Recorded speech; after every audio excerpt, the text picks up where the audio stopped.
कहीं एक दूर खूबसूरत गांव बसा हुआ था जहां सूरज हंसता, हवाएं मुस्कुराती और परिंदे नगमे गाते थे।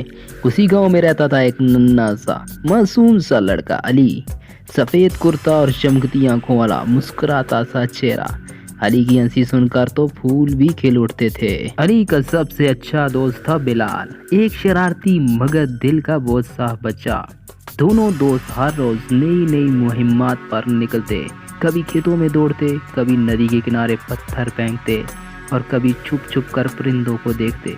उनकी दोस्ती ऐसी थी जैसे आसमान पर चमकते दो रोशन सितारे। एक दिन बिलाल ने एक अनोखा ख्याल सोचा, चलो आज छुपने का खेल जंगल में खेलते हैं। अली थोड़ा सा घबराया मगर दोस्ती के जोश में साथ चल पड़ा। चमकती धूप के नीचे नन्हे नन्हे कदमों से वो जंगल की तरफ बढ़े।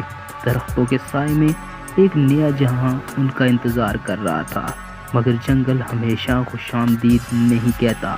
छाँव में छुपे राज, सरसराती हवाएं और अनजान आवाजें, सब कुछ नया और थोड़ा सा डरावना लगने लगा। अचानक एक मजाहिया सा शेर नजर आया, छोटा सा, गोल मटोल, लेकिन फिर भी शेर तो शेर होता है। बिलाल की चीख गांव तक पहुंची। गांव वाले पहले तो हंसे, समझे शायद फिर कोई शरारत हो रही है, मगर अली का दिल कुछ और कह रहा था। बिना देर किए वो लपका, दोस्ती का मतलब है मुश्किल में साथ देना।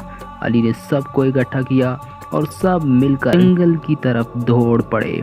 हवा में एक ही नारा था, दोस्ती जिंदाबाद।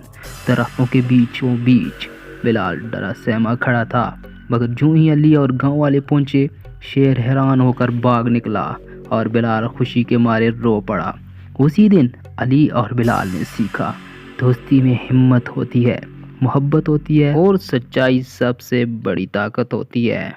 तो प्यारे बच्चों, आज की स्टोरी आपको कैसी लगी? उम्मीद करता हूँ आपको बहुत ही पसंद आई होगी। अगर पसंद आई है तो चैनल को सब्सक्राइब कर दें, वीडियो को लाइक कर दें। अल्लाह हाफिज़।